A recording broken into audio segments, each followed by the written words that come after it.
On est peut-être en train de le perdre. Yann Diomandé, on le savait, il était dans les bras du Paris Saint-Germain pendant la Coupe du Monde. On savait tous qu'il allait venir. Et bien sûr, le joueur avait fait du Paris Saint-Germain sa priorité. Mais ce que je ne comprends pas, c'est qu'on est sur le point de le perdre. Parce que le Real Madrid est entré en danse. Le Real Madrid a déjà offert une offre à Leipzig qui a refusé 90 plus 10, donc 100 millions d'euros. Mais le Paris Saint-Germain est sur le point d'abandonner la piste Yann Diomandé parce qu'ils ne veulent pas surpayer les joueurs. En conférence de presse, Luis Enrique avait indiqué que payer un joueur très cher, lui mettre de la pression. Mais je suis désolé, Luis Enrique. Oui, on a gagné 2 Ligues des Champions avec cette stratégie de ne pas surpayer les joueurs, etc., etc. Mais le problème aussi, c'est que certes, on gagne la 2e Ligue des Champions, mais avec beaucoup plus de difficultés que la première. Et pourtant, on avait déjà le statut de champion d'Europe. Et pourquoi? Parce qu'on a un effectif qui commence à ralentir. On a un effectif où il n'y a plus vraiment de challenge. Et ce qui a fait la force de ton Paris Saint-Germain, c'est vraiment le fait que les joueurs pouvaient être en challenge. Aujourd'hui, la réalité du marché n'est plus celle qu'elle était il y a 2 ans. Tu as Chelsea qui prend Morgan Rogers à plus de 130 millions d'euros.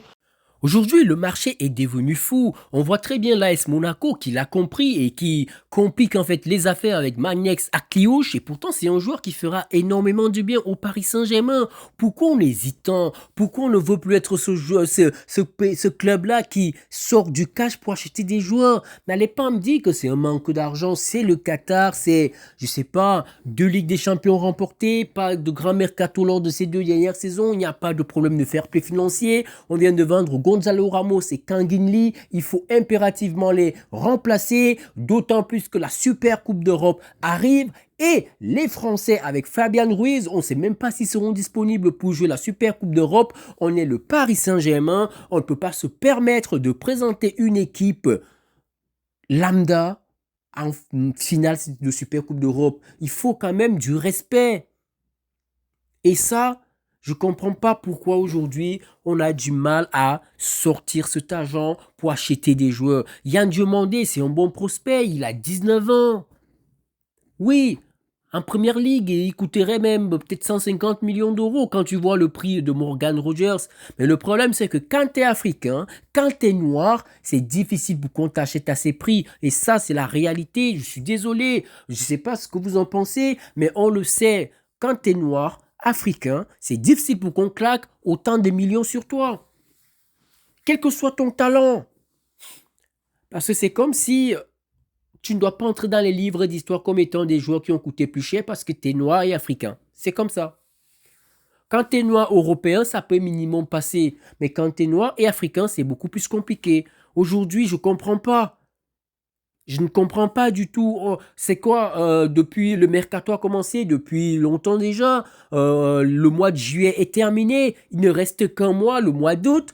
Et les championnats vont recommencer. Après, on va se retrouver avec Dembélé blessé, Kvaratskhelia qui va se blesser parce qu'on va encore les utiliser, on va encore les user. Et on se retrouvera en fin de saison. Des gens qui vont dire, mais non, il a commencé sa saison qu'en mars. Mais c'est normal. Pas de préparation physique, le club qui ne renouvelle pas l'effectif. Mais non, je suis désolé. On accorde tout le temps notre confiance à Luis Enrique et à Luis Campos, c'est normal. Ils nous ont fait gagner, ils nous ont fait vibrer. Ils nous ont fait vibrer, c'est normal. Mais ce qui se passe, je ne comprends pas. Avec ou sans Bradley Barcola, on a besoin d'un joueur comme ça. Parce qu'il y a certains, j'ai lu dans les réseaux sociaux qui disent que si Yann Diomandé vient, ça signifie que Bradley Barcola va partir. Avant même de parler de Bradley Barcola qui va partir, on a 2 joueurs qui sont déjà partis et qui n'ont pas été remplacés. Gonzalo Ramos, ça signifie que jusqu'à preuve du contraire, Ousmane Dembélé n'a pas de remplaçant. Et pour ceux qui ont regardé ma précédente vidéo, vous verrez que j'ai parlé de Ferran Torres. On ne sait même plus si ça va se faire. Le gars, il est buteur d'une finale de Coupe du Monde. Son prix a certainement explosé, mais il n'a pas explosé à devenir 100 millions d'euros. C'est aux alentours de 50 millions d'euros. Est-ce qu'on est incapable aujourd'hui de claquer 50 millions d'euros pour s'arracher Ferran Torres qui sera un bon super sub, qui sera dans le bon turnover, avec Dembélé, avec Kvaratskhelia, avec Doué, parce qu'on sait très bien qu'il peut jouer tous les postes. De la même que Yann Djumandé, c'est même pour ça que c'est un profil tellement à la Luis Enrique. C'est un joueur qui peut être aussi bon ailier gauche, ailier droit.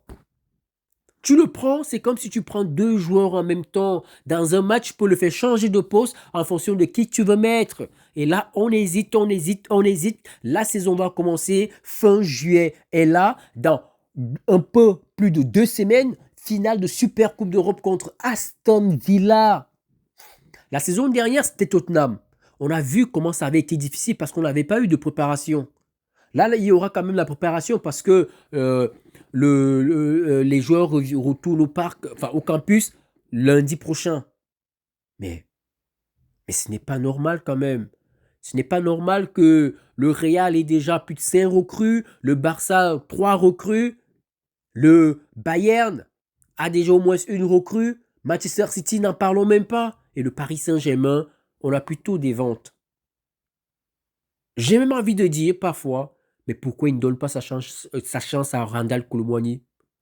Honnêtement, pourquoi? Si on a tant de mal à acheter des joueurs, mais pourquoi tu ne décides pas de miser sur lui?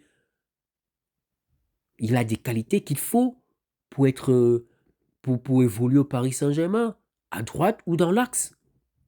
Il est rapide, il a de la technique.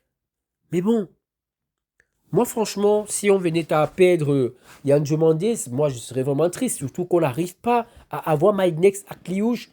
Ça fait depuis la saison dernière que je fais des vidéos sur le Paris Saint-Germain et Magnès Akliouche parce qu'on a besoin quand même des gauchers. On n'a pas de gaucher en attaque. Kanginli, le seul, est parti. Si on veut changer de tactique, tirer des corners entrants du côté gauche, eh ben, il nous faut des gauchers pour les taper. Oui, vous allez me parler de Nuno Mendes, mais il ne va pas traverser tout le terrain pour aller taper un corner. Donc, je ne comprends pas. La nouvelle politique, j'ai essayé de la comprendre. On a un Paris Saint-Germain qui peine à prolonger Ousmane Dembélé. Mais qu'est-ce qu'on veut au final? 2 saisons qui te montrent en fait qu'il est le meilleur en Europe à son poste. Non, pour moi, c'est pas logique. C'est pas logique.